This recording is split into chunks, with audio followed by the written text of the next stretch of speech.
옥목사와 성결기 예레미야 14장입니다. 오늘도 하나님의 귀한 말씀을 함께 나누면서 주님의 은혜를 나누기를 원합니다. 예레미야 14장 함께 읽겠습니다. 예레미야 14장은 제목이 아주 무섭습니다. 칼과 기근입니다. 같이 한번 읽겠습니다. 가뭄에 대해 예레미야에게 임한 여호와의 말씀이라. 유다가 슬퍼하며 성문의 무리가 피곤하여 땅 위에 애통하니 예루살렘의 부르짐이 위로 오르도다. 귀인들은 자기 사원을 보내고 물을 얻으려고 하였으나 그들이 우물에 가서도 물을 얻지 못하며 빈 그릇으로 돌아오니 부끄럽고 근심하여 그들의 머리를 가리며 땅에 비가 없어 지면이 갈라지니 밭가는 자가 부끄러워서 그의 머리를 가리는도다. 들에 암사슴 새끼를 낳아도 풀이 없으므로 내버리며 들나귀들은 벗은 산 위에 서서 승냥이처럼 헐떡이며 풀이 없으므로 눈이 흐려지도다. 아마 하나님의 심판 중에 참 무서운 심판 중에 하나가 바로 기근 가뭄의 심판입니다. 하나님께서 하늘의 비를 내리지 아니하면 이 땅은 살아갈 방도가 없죠. 사실은 그렇죠.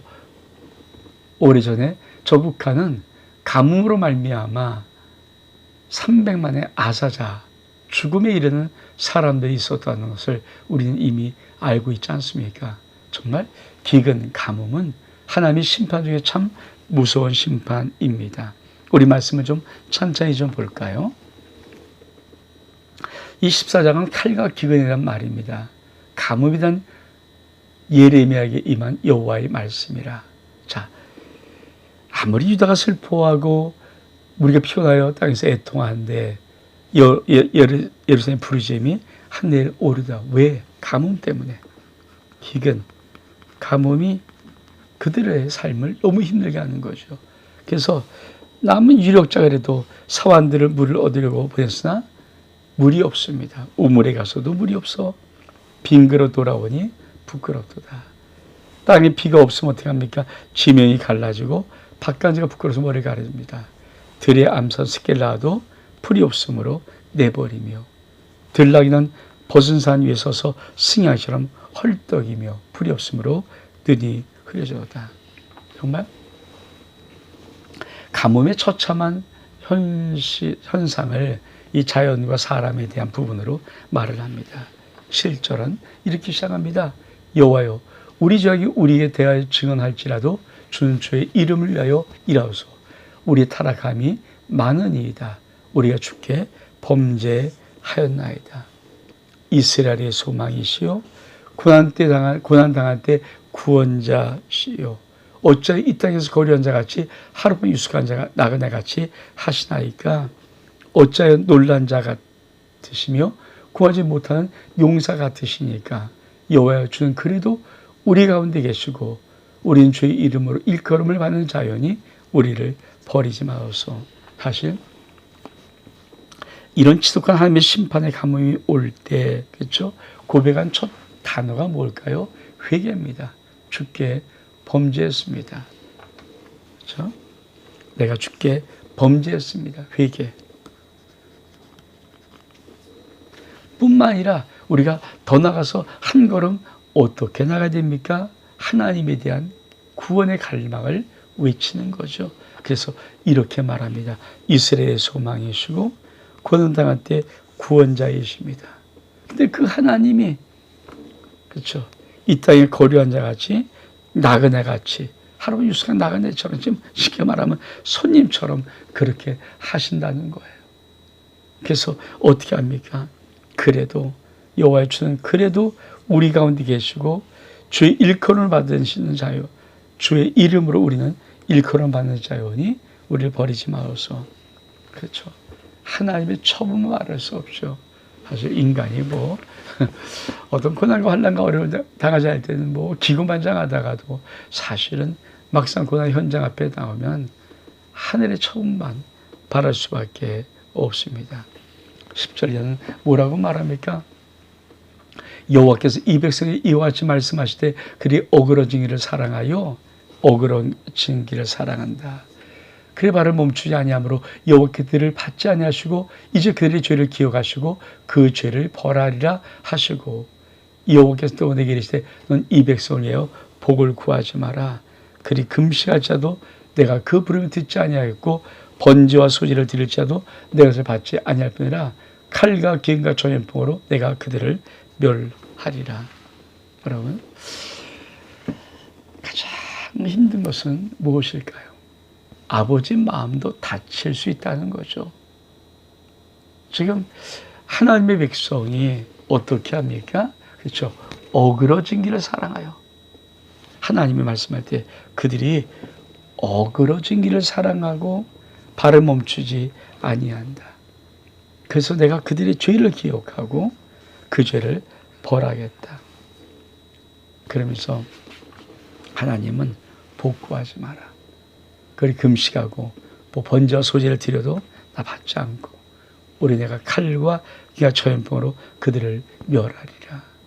여러분, 하나님이 이렇게 뜻을 정해버리면 얼마나 힘들까요? 내가 너를 심판하기로, 내가 너를 죽이기로, 내가 너를 멸망시키기로, 내가 너를 징계하기로. 여러분, 그렇게 하나님의 뜻을 정했다면 그 뜻을 어떻게 막을 수 있을까요? 그래서 뭐라고 합니까? 이에 내가 말하되 슬프도소이다 주여 보시옵소서. 선자들이 그들에게 이르기를 너희가 칼을 보지 아니하겠고 기근은 너희에게서 이르지 아니할 것이라. 내가 이곳을 너희에게 확실한 평강을 주려 하나이다. 여기에 이르시되 선자들이 내 이름으로 거짓 예언을 한도다. 난 그들을 보내지 아니하였고 그리 명령하거나 이르지 아니하였거늘 그리 거짓 계시와 점술과 헛된 것과 자기 마음의 거짓으로 너희 예언하도다. 그러므로 내가 보이지도 아니하여서 내 이름으로 예언을 이르기를 칼과 기근이 이 땅에 이르지 아니하는 선자에 대하여 여호와께서 이와 같이 말씀하셨느니라.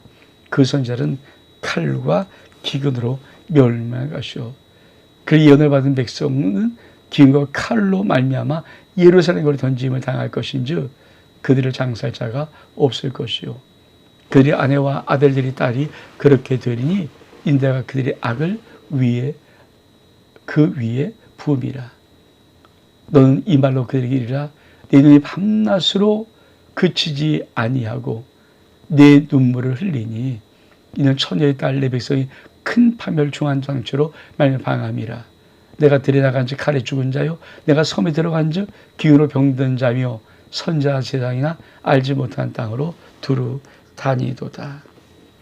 여러분, 사실 만약에 예레미야 같은 선지자만 있어서 정말 하나님의 올바른 말씀을 전했다면 어쩌면 이스라엘 백성들은 돌아올 수 있었을 것입니다. 근데 거짓 선자가 있어요. 그렇죠? 그러니까 칼을 보지 않아. 기근이 이르지 않아. 그냥 평강이야, 평강. 그렇죠? 여호와께서 선자는 내 이름으로 거짓이야. 하나님의 이름을 걸고 거짓이야 하는데 하나님 그들을 보내지도 아니하고 명령하거나 이르지 아니하는데 그들이 거짓 계시, 거짓 점술, 헛된 것, 자기 마음의 거짓으로 너에게 예언하는 것. 여러분, 그래서 마지막 시대를 살아가는 성도의 가장 중요한 건 뭘까요? 그 귀가 할례를 받아서 바른 거를 들을 수 있는 말을 들어요. 근데 마지막 때는 또 어떤 위기가 옵니까? 사람들이 이 귀를 가지고 자기가 좋아하는 소리만을 듣기를 원하는 거예요.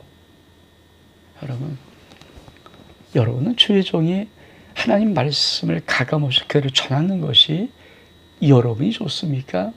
아니면 여러분의 귀에 여러분의 마음을 즐겁게 하고 그냥 좋아 이런 말만 하는 주의 종 여러분 원하십니까? 여러분, 만약에 여러분의 귀에 좋은 소리만 들리기를 하는 그런 주의 종이라면 그 종은 거짓 선지자입니다.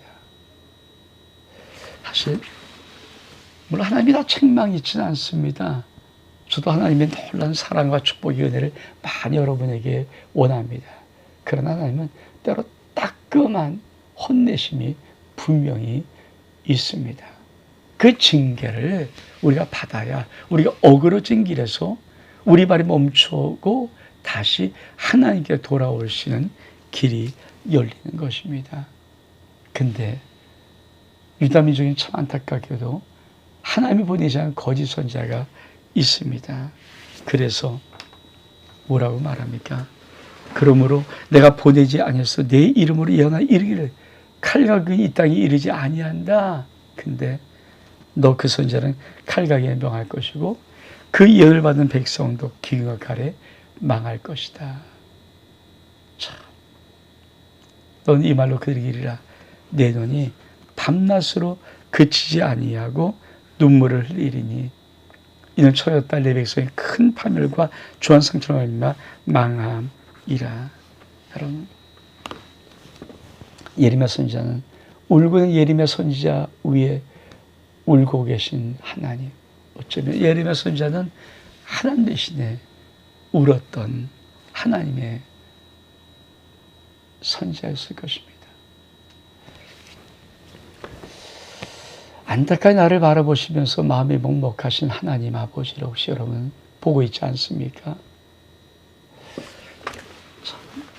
저는 늘 하나를 갖고 있었으면 좋겠어요. 우리가 이 땅을 예수 그리스도의 은혜로, 예수 그리스도의 사랑으로, 예수의 생명으로 구원받은 자가 맞고 하나님이 우리를 저 사망에서 구원하여서 우리 영생의 길로 이끌어주는 축복이 맞다면 우리는 이 땅을 살아가면서 할 수만 있으면 우리 주 예수 그리스도 우리 하나님의 마음을 시원케 하는 자가 되어야 합니다.